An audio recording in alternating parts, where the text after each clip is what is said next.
It's a pleasure to welcome you to our platform, so to speak. I understand that today we wanted to discuss the current crisis that Armenia is facing and the reasons why we found ourselves in this situation. So I'm wondering if you had any preliminary ideas. Thank you. Sure. I think the first and the biggest problem we have in Armenia, it's the development of our institutions. And I mean state institutions. Within these 30 years of our independence, we had many ups and downs, but when you evaluate the current stage of our institutions, we see the biggest problem there. So what is necessary at this moment to concentrate on the state institutions and also somehow we have to organize in our country the balance, the harmony between the state institutions and the private sector. Mm-hmm. Moreover, I think one of the biggest problems we have in Armenia, it's our educational system. Absolutely, I absolutely agree. Our educational system that doesn't have any balance again with the economic model we have in our country. I think that's very essential to develop certain areas of our education, including natural sciences, engineering, artificial intelligence, data science, computer science. But at the same time, we need to have an economic model which requires the experts and professionals from those fields. Because if we develop all those areas I mentioned, and if there is no demand for these specialists, then these people will leave Armenia. And in fact, it's happening. It's happening. It happened within the 30 years. And we had a great potential in the former Soviet Union for laser physics, nuclear physics. So that potential is gone, I guess. Right. I guess now if we have to do something from the scratch, again, at the same time, we need to find that balance between the economic model and our educational system in order to create a demand, domestic demand, for those specialists in our economy. And another problem is the absence of the application of science into business. Mm-hmm. So there is no application of science in the business, and I think the combination of science and education together with this model is also very, very important. Do you think that from the start, when Armenia became independent, do you think that it had something to do with the ideology of the elites, so to speak, if we can call them elites, the ideology of kind of historical ethnic nationalism that began prevailing in our society, driving us more into our own past and kind of isolating us from the world? Do you think that ideology played a role in it? I believe that it was one of the biggest factors that contributed to this, that we considered, once we broke away from the Soviet Union, we considered independence as an act of isolation. We need to isolate ourselves from the world. We need to develop some kind of an ethnic identity, live in the past. That was not a way that was not conducive to developing scientific expertise. There was no ideology of progressive development, movement forward. Instead, it is more kind of a retrospective ethnic ideology. Do you think there was something there? You know, the first problem, I think, that we Armenians, we didn't have a statehood for many centuries. Mm. That definitely affects us, and we didn't have statehood for many centuries. And I believe that the history of the Armenian people should be reevaluated, especially from the 1st till 10th, 11th centuries. That was a very important period when Armenia adopted Christianity as a state religion, and then the creation of our alphabet,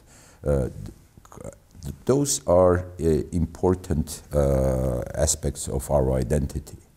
But then being part of the Soviet Union for 70 years, and after the dissolution of the Soviet Union,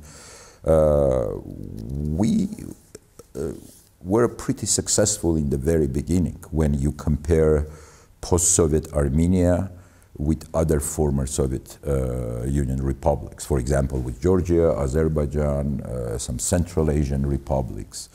Armenia was more or less stable country, although we were involved into Nagorno-Karabakh conflict until the 1994 when the ceasefire agreement was signed. But getting back to your question about ideology, I think within these 30 years we never had any development agenda. Right. Any development agenda, and we didn't even given the presence of many political parties, whether these are traditional diaspora parties or local parties, we never even had a common agenda for our national issues, like, for example, Nagorno-Karabakh conflict. Right. So these parties, institutions, they always had like different approaches. And we couldn't develop a certain agenda on the resolution of the Nagorno-Karabakh conflict and other national issues we had. And sadly, I have to admit that the relationship between motherland and the diaspora, Armenian diaspora, also didn't work. Although right after the breakup of the Soviet Union, diaspora assisted a lot. I mean, and it's not a one-way street, of course. I mean, I remember when the first Armenian diplomatic missions and embassies were established, everything was done by the assistance of diaspora, everywhere. Whether it was in the United States, in Europe, in Russia, in the Middle East. And I think having this potential, the homeland, Armenia, everything should be, should start here. Everything should start here, and but instead of bringing all this potential to Armenia, we even created some kind of atmosphere when we had many people left Armenia. Many people left Armenia and they're still leaving, so we couldn't create that concept of the homeland, which I understand, like people, Armenians who live in the United States, in France or in Argentina, their first home is these countries. But we couldn't create some kind of a homeland that these Armenians who live in many different countries would feel that Armenia is also their homeland. I think you raised some great points. So just to focus on what you said, when the Soviet Union fell apart, we had a significant scientific potential. We had great technologies, we had science. We're one of the most developed republics in the former Soviet Union. You mentioned laser physics, nuclear physics, right? But then you also turned to history, and you raised the issue of our history.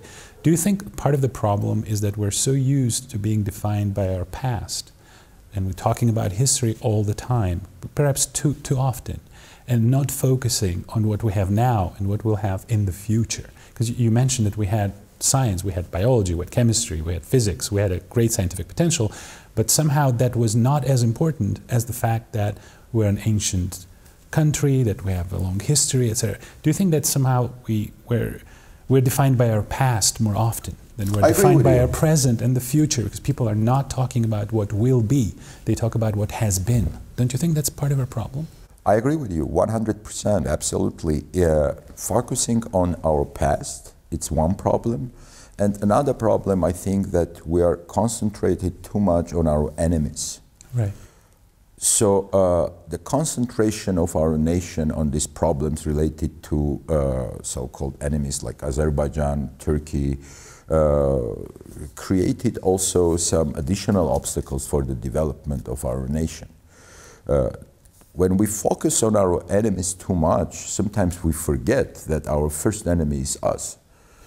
Because the current situation of education that we mentioned and all the problems we have in education, in our economy, I think these are serious threats to our national security. And being concentrated on our external enemies, we forget about our own problems, and in many areas of our life in Armenia and in Artsakh, instead of trying to fix our home, we concentrate on external enemies. I think it's a very valid point. How do you think, you mentioned the experts, right, scientific experts. Do you think that in general we have a problem with having a real expert community in Armenia?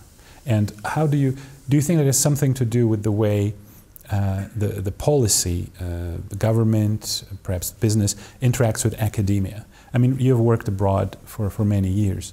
Do you see that there is perhaps a bridge, a link between academia, the world of academia, the ivory tower, so to speak, and, let's say, political parties or governmental institutions? And how does that work, in your opinion? Is that maybe we're missing something in that department as well? We're missing something there too, because if we first take our universities, whether they're state universities or private universities in Armenia, existing think tanks, there are few, I guess. I believe with a certain policy of the state, and tried somehow to create that balance between academia and the state institutions, right. And also think tanks. That would be very important area to work on. You worked in the United States, so you know in the US very often there's some academics who then are invited to join the government or work in governmental agencies for a certain period of time, and then they return back to their universities, sure. which creates kind of like a two-way street between the government and the universities. Perhaps that's something we should consider in Armenia as well. Absolutely, absolutely. And getting back to the education and right. the problems we have in education, besides the management problem in education, especially in universities, and as I said, we need somehow to find that balance and to make sure that science and education should be together in the universities. Right. And also, like the system we have in the United States, when a professor gets tenure, right. Right, so this is also important, and also publications by the professors of the university should be also taken into account, because it's right. not only about that professor goes to students and try to teach them, it's also about some scientific values of the right. Certain scholar. Right. And I think it would be great if here in Armenia, especially in the field of social sciences, students will start study statistics, modeling, game theory, because I think only maybe in few universities here in Armenia, in the departments of social sciences, they study statistics and game theory. So more rigorous scientific right. approaches to right. social science. I think what I've noticed is that we have a tendency to lock ourselves in the same conversations, the same arguments, the same ideas, mostly to do with the past, and we don't have anything new to say. Sometimes we don't have anything to say. Why do you think, turning to our political... past should be left for historians. When I said like we need to evaluate the history right, of the Armenian right. people from the 1st to 11th century, right, right. I do believe that's the job of historians, and it would be great if they can come up with some new publications right, right. written in English, Russian or French right. to be also presented to the outside world. But that's the job of historians. Yeah, we can talk about it some of the time, but not all of the time. That's what I'm trying to say.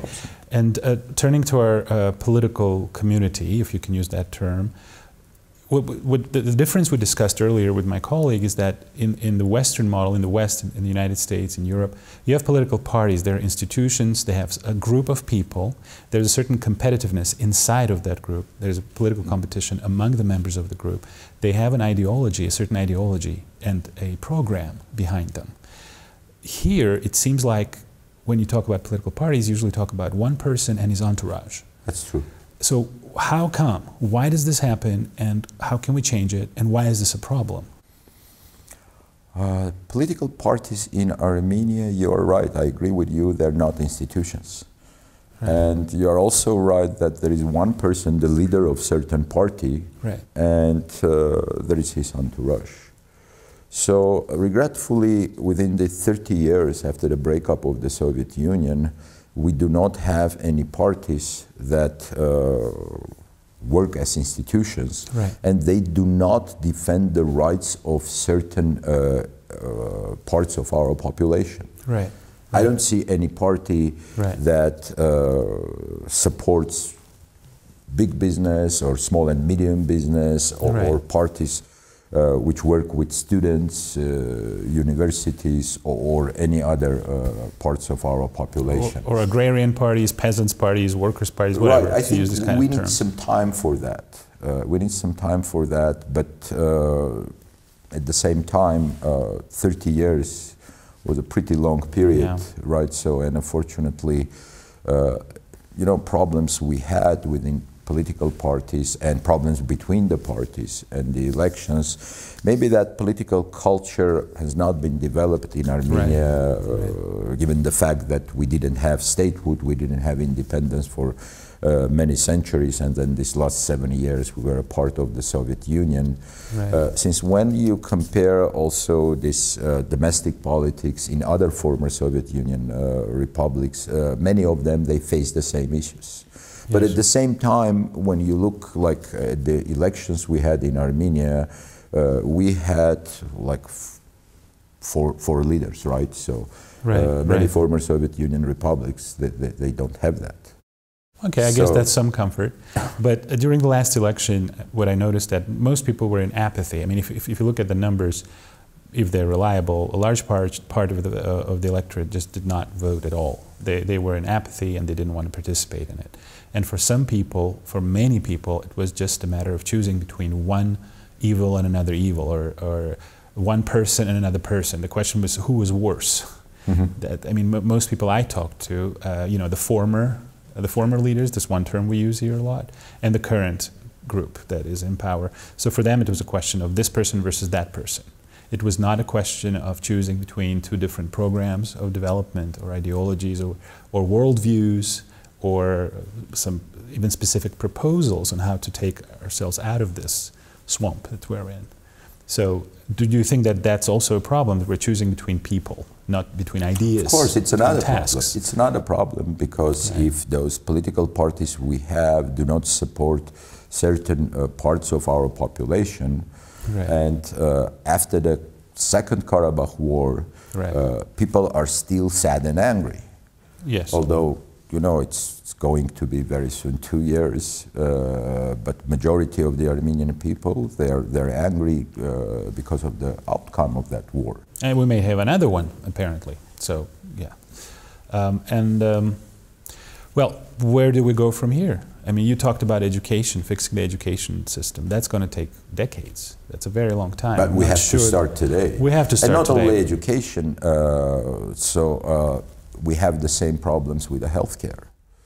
With the healthcare, I have been in many underdeveloped countries, including Dominican Republic, Cuba, and in other countries. When I'm trying to compare the healthcare system of Armenia and the hospitals we have, I mean, I don't mean any few like private hospitals in Armenia, but the healthcare system, public healthcare system in Armenia is in a horrible condition.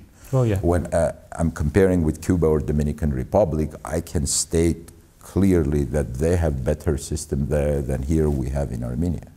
So it's not only about education, healthcare, and some other areas. I think the major problem we have, it's to fix our home. Because when it comes to foreign policy, I believe that foreign policy starts home. So first we have to make sure that all the dimensions of the foreign policy we have, they have to bring benefits to the Armenian population who live here in Armenia and in Artsakh. Understandably, of course. Some of these objectives are very long-term, very important, fundamental, but I'm not sure we have a lot of time. I mean, we're facing some real existential threats right now. What is your view on the security environment around Armenia, if you have something to add? Sure, security environment. In the security environment, we have two major issues. The first one is negotiations with Azerbaijan. The second one is our dialogue with Turkey. We have closed border with Turkey, no diplomatic relations. But I do not think that after this war, especially after the outcome of this war, the population of Armenia is ready for the peace.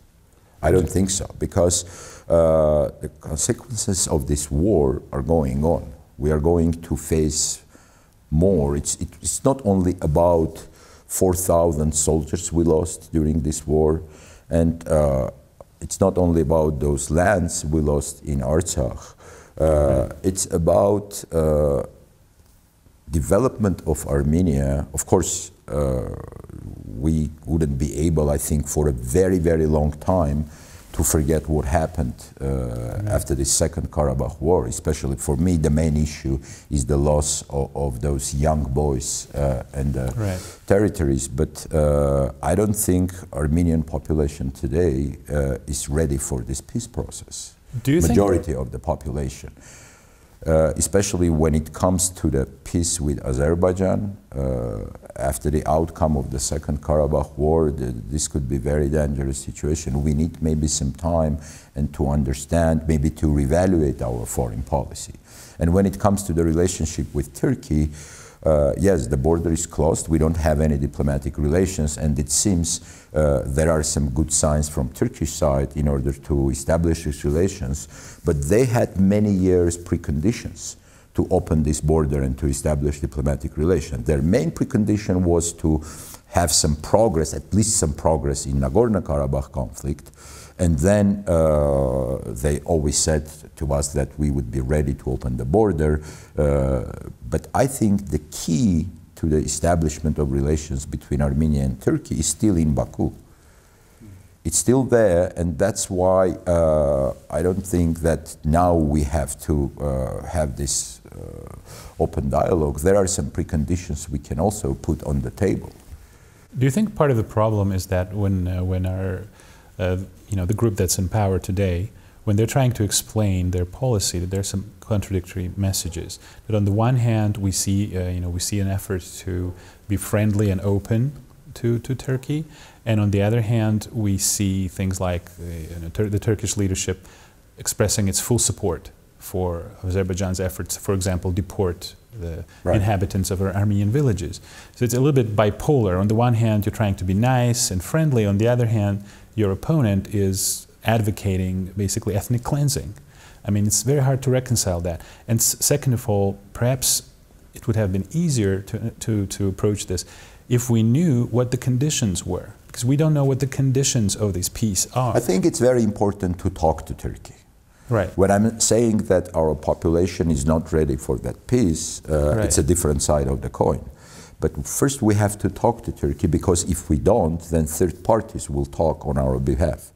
So it's important to talk to them, but dialogue doesn't mean to open the border and to have diplomatic relations at this point. I agree, but do you think that we know what they're talking about? On what terms do they want this peace? Do you know? Do you know? I do not. So I don't either. Know. And do you think that's making people a bit nervous because they don't know exactly what we're going to have to give up? People are nervous, and I think it's also very important to open some details of this dialogue to the Armenian public when it comes to the dialogue to Turkey and Azerbaijan. Since the outcome of this war doesn't allow this majority of population, those people who didn't go to polls and voted. That's the reason, because they were sad and angry and they didn't want to go and to take part in the elections. So at least for the majority of population, we need to present those points to be discussed with Turkey, with Azerbaijan. Because with Azerbaijan it's going to be more difficult. If I think that the key of our relationship with Turkey is still in Baku. Well, all the issues related to the solution of the Karabakh conflict now are Russia is also part of this main issues. So it's not only a dialogue between Armenia and Azerbaijan. There is a Russian mediation, there are Russian peacekeeping forces in the area, right. and Russia calls shots in this region.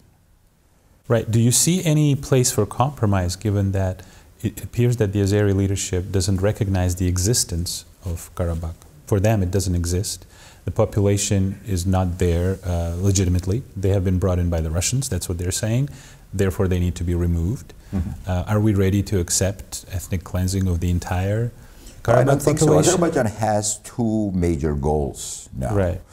The first goal is to bring the issue from the Nagorno-Karabakh conflict per se to the Armenian and Azerbaijani border.